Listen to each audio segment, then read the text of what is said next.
Hi folks, this is a short summary of what we started to take up in modern global issues during the week of September 21st. And I just wanted to review with you what we've done so far and what we'll be doing finishing up next week. We're focusing on the issue of why genocide? Why is genocide a political tool to keep those people and groups in power? Why is it used throughout history, and it continues to be used in the 21st century?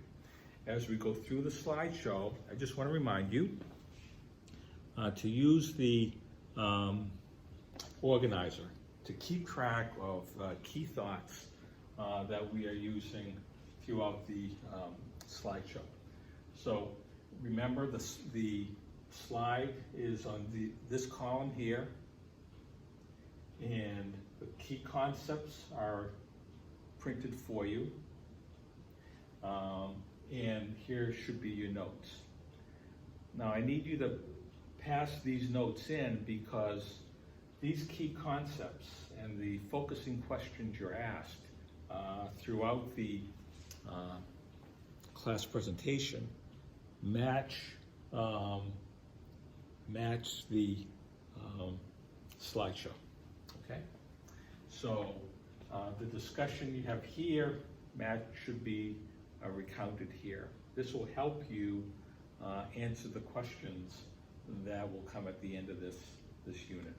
Okay, so let me just go through the class guide for you. We'll go through an introduction.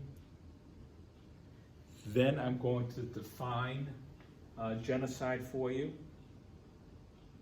with both written word and a video going over the definition. Then we move into the 8 stages of genocide.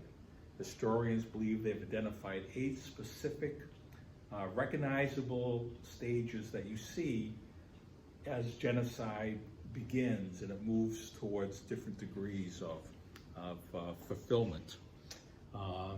After the 8 stages, I'll talk about it. We have a video. We'll discuss the warning signs. And then why do people ignore the warning signs? Why do they ignore the fact that a genocide is happening?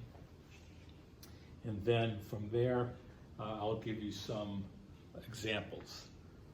We'll study the Native American genocide. I've got a video for you. I have an article about how we try to assimilate Native American children through our educational process. We'll hit the Cambodian genocide, talk about ethnic cleansing happening in Africa and many nations in Africa and in Asia. We'll take a look at what's happening in China in terms of internment camps, concentration camps involving those of the Islamic faith.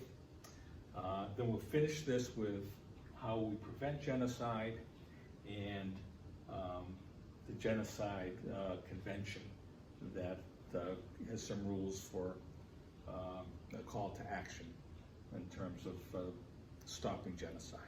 There is a prompt at the end of the guide. Take a moment, review all your notes, review the slideshows, the videos. What insight has the historical evidence I provided to you, what insight does it give to you about the concept of genocide? And you can write it on this or Google Doc or electronically send it to me any way you would like to. So let me just quickly go through the slideshow for you. I focused on, let me get this back down to size here. I focus on this map to show you several of the genocides throughout history.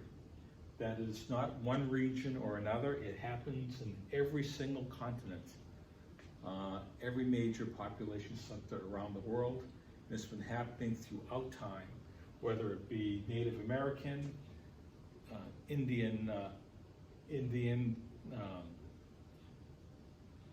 liquidation issues in Cuba and Dominican Republic by European explorers, variety of genocides in Africa, Europe, and also in the Pacific and Asian area. Okay, that's what this map is supposed to show you. I gave you a word wall. Take a look at the words. You got genocide here, but you got a lot of factors that we can that tell the story of genocide. What is genocide? Genocide is basically a government-sponsored process of either killing or causing to erode one's cultural or ethnic background. Doesn't have to. Extermination is the worst thing you could do, obviously. But there are a lot of stages that happen that you can strip somebody of their cultural or ethnic belonging, their dignity, far short of killing them. I have a video that explains, that recounts what the definition of genocide is. Then I move into the 8 stages of genocide: classification, symbolism, dehumanization, organization, ending up in extermination and denial. These 8 stages are very clearly distinct. And you'll, when you study genocide, you'll see these 8 stages. And here's another way of looking at the 8 stages. Stage 1, classification, is you identify differences in people, whether it be race or religion or gender, people who wear glasses, people who have got no hair, like I have no hair, or people with full heads of hair.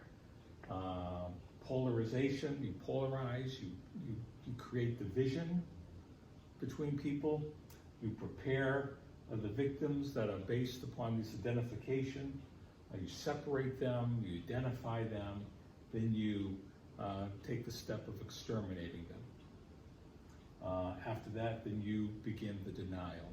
All very specific stages of a Holocaust. Then I give you a video of the 8 stages. The warning signs. We have somebody from the Holocaust in Germany that will discuss the warning signs in Europe, and somebody from the continent of Africa, the warning signs that were clear there. Why do people deny? They all got their reasons. We'll discuss that. Then we'll get into the Native American genocide, the Indian problem that used to be called. We'll take a look at that. And go into the Cambodia genocide, the Myanmar ethnic cleansing, and the continent of Africa. What's happening in China right now? Are we bordering on the first few steps of genocide in this country? What is a concentration camp? What purposes does that serve?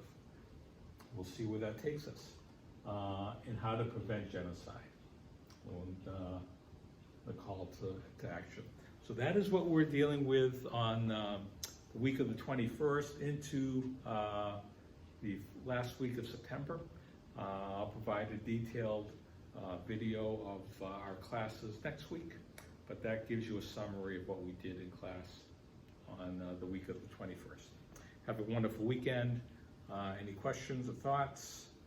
Of course, let me know, and I'll see you next week.